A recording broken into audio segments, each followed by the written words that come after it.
القصص التي نقدم لكم هي من صلب الواقع. تعمدنا تغيير أسماء الأشخاص وأحيانا الأماكن، وإذا ما وقع تشابه أو تطابق في الأسماء أو الوقائع فإنه من باب الصدفة ليس إلا.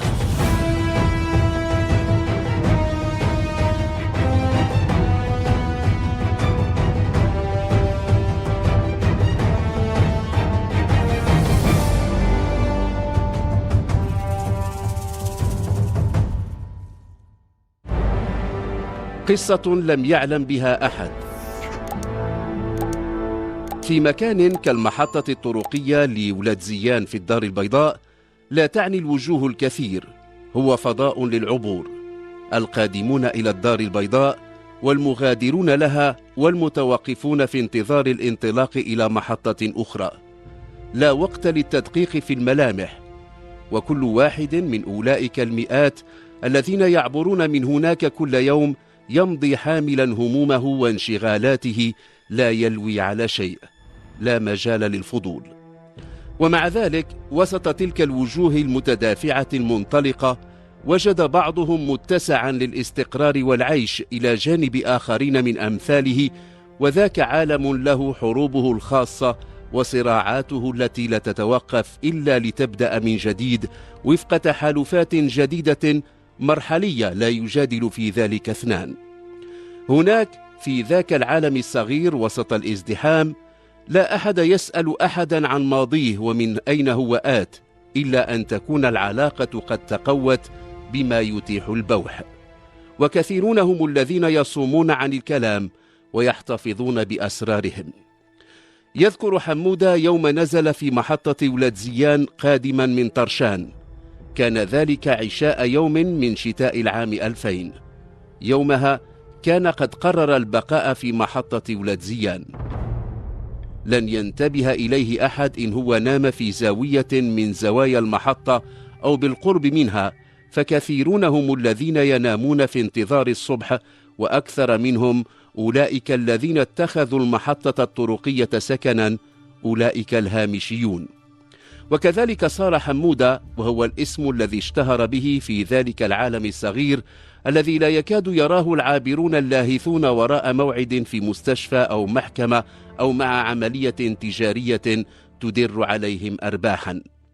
في العام 2000 كان حمودة في 30 من العمر. في الأيام الأولى حاول الذين سبقوه إلى الاستقرار في المحطة إبعاده، ولكنه استطاع في ليلة لن ينساها كثيرون، استطاع أن يتخذ لنفسه مكانا ويفرض على الآخرين احترامه بل الخوف من بطشه. في تلك الليلة، وكان قد مر نحو أسبوعين على وصوله، جاءه ذاك الذي يهابه الجميع ويعرف بالدقيق، وطلب منه 20 درهما. فلما رد بأنه ليس لديه مال طلب منه سيجارة، ولما رد بأنه لا يدخن صرخ في وجهه: وماذا جئت تفعل في ولاد زيان؟ كان برفقة دقيق 3 أو 4 ممن كانوا يلازمونه يستمدون من هيبته هيبة لهم. التفت إليهم وهو يقهقه ثم أضاف: هل سمعتم؟ إنه لا يملك نقودا ولا يدخن. ثم أطلق ضحكة مستفزة. تقدم نحو حمودة وفاجأه بصفعة. لم يكن الرجل قد صفع منذ أمد بعيد. المرة الأخيرة التي تلقى فيها صفعة، ولم تكن بقوة الصفعة التي تلقاها من الدقيق، تعود إلى سيني الطفولة. كانت ثواني معدودات استحضر فيها المرة الأخيرة التي صفع فيها. زمنها لم يرد، لأن الذي صفعه لم يكن سوى والده. كان دقيق يهم بالانصراف لما أمسك به حمودة تحت أنظار أصحابه المندهشين. جره إليه وصفعه بأقوى من صفعته. سقط الدقيق أرضا، ولكنه نهض محاولا تدارك الأمر. لعلها المرة الأولى التي أخطأ فيها الحساب. فما أن نهض حتى أمسك به حمودة من عنقه ومضى به إلى جدار قريب. الذين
ضوء عمود النور افترش حمودة قطعة من ورق الكرتون ولف نفسه في بطانية بالية. تلك الليلة كانت فاصلة في حياة حمودة. بعدها صار الذين كانوا زبانية للدقيق يأتمرون بأوامره ويأتونه بما يريد، حتى الدقيق نفسه جاء إليه بعد بضعة أيام يلتمس الصفح ويعتذر. كانت الجروح التي أصيب بها في وجهه تتماثل للشفاء. أمضى حمودة 6 سنوات في محيط محطة ولاد زيان. لم يبحث عن عمل، وصار يوزع المهام على أولئك الهامشيين والمهمشين الذين جاءت بهم أقدارهم إلى المحطة.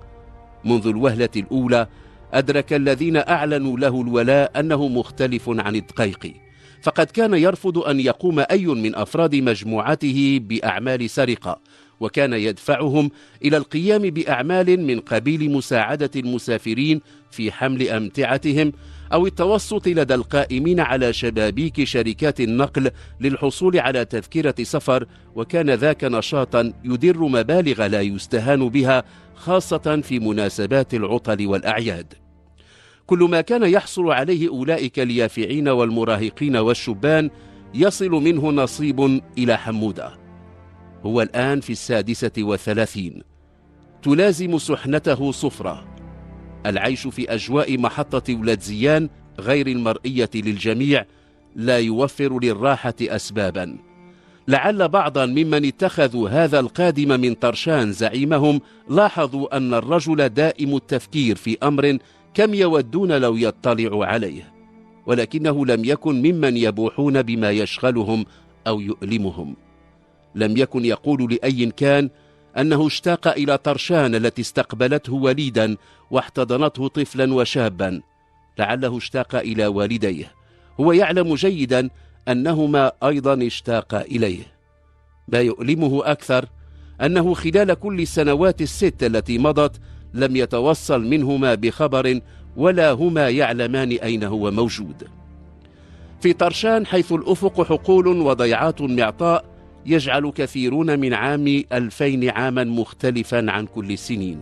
ففي أكتوبر من ذلك العام في الخامس منه عثر على جثة عبد الكريم الطامة على جانب الطريق، وكان قد اختفى يومين من قبل.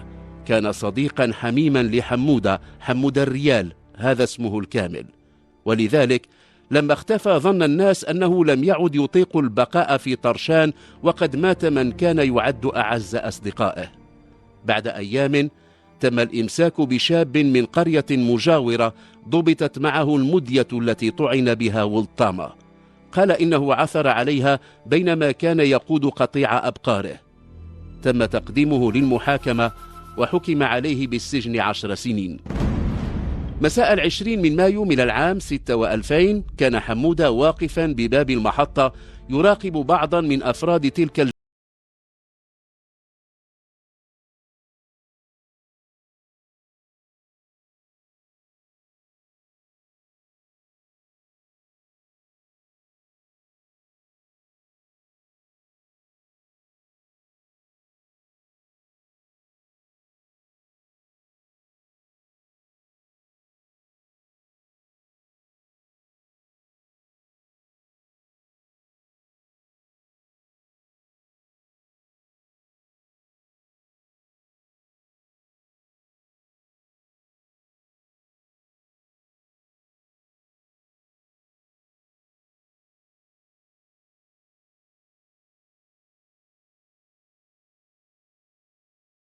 نطق بكلمة عانقه بحرارة. كان أول شخص من طرشان يصادفه حمودة منذ أن رحل قبل 6 أعوام. كان عبد الواحد الذي يصغر حمودة ب9 سنين ابنا للحاج أحمد الذي يعد من وجهاء القرية، وقد علم منه أن قاتل عبد الكريم الطامة قبض عليه وحكم عليه بالسجن 10 سنين. سأله: وهل وجدوا قاتل والطامة؟ نعم، قبضوا عليه ومعه المدية التي نفذ بها جريمته. صمت حمودة وللحظات لم ينطق بكلمة، حتى إن عبد الواحد استغرب سكوته المفاجئ ذاك. لما رفع بصره إليه كانت عيناه تدمعان. ما الذي يبكيك؟ لا شيء، تعلم أن عبد الكريم كان صديقا لي، كل الناس يعلمون ذلك. تذكرته الآن. قل لي يا عبد الواحد، إلى أين أنت ذاهب؟ إلى سيدي سليمان، ومنها سأواصل إلى طرشان. ابتسم وسأله: هل تعود معي إلى طرشان؟ أطرق، ولما رفع بصره كان يبكي. اشتقت إلى أمي وأبي وإخوتي، اشتقت إلى طرشان منذ أن خرجت منها وأنا أعيش حياة متشرد. هي المرة الأولى التي يقر فيها بفشله. ستكون مفاجأة سارة لوالديك وللجميع أن تعد. نعم. قال لبعض من أولئك الشبان الذين كانوا يدورون في فلكه إنه سيغيب بضعة أيام وسيعود. سافر ذاك المساء إلى سيدي سليمان، يعلم أنه سيكون في طرشان صبح اليوم التالي. سينتظر عبد الواحد ليسافر معا. لما طرق باب منزل عائلته في طرشان لم تصدق شقيقته التي هرعت لفتح الباب. سمعتها أمها تصيح بأن حمود عاد. عاد الأب من الحقل وامتلأ البيت بالمهنئين. كان يكتفي بالقول إنه كان في الدار البيضاء، يتجنب الخوض في التفاصيل ويتحاشى كل ذكر لعالم محطة ولاد زيان. ساعده في ذلك أن أيا من أفراد عائلته لم يبدئ إلحاحا لمعرفة تفاصيل تلك السنوات الست التي ظل خلالها مفقودا. لما انتهت أيام الفرحة فجر حمود قنبلته. مضى إلى مركز الدرك وسلم نفسه معترفا بأنه من قتل عبد الكريم الطامة قبل 6 أعوام. ظل متمسكا باعترافاته وحدد المكان الذي ألقى فيه بالمدية التي طعن بها صديقه الحميم. يومها كشف عن حكاية حب لم يكن أحد يعلمها غيره وولطامة. كان يحب ابنة عم لولطامة، وكانت علاقته بها في بدايتها لما فاجأه عبد الكريم ذاك المساء بأن والده خطبها له. لم يقوى حمود على تحمل الصدمة. استل مدية كانت معه ودون تردد طعن صديقه في البطن والصدر. ولما تفطن إلى أنه مات أخفى الجثة في حقل مجاور وعاد إليها بعد يومين وألقى بها على الطريق. ما اندهش الذين علموا باعترافاته أنه كان أول المعزين. كان الذي حكم عليه بالسجن 10 سنين قد أمضى منها 6 يوم سجن حمود الريال في انتظار محاكمته.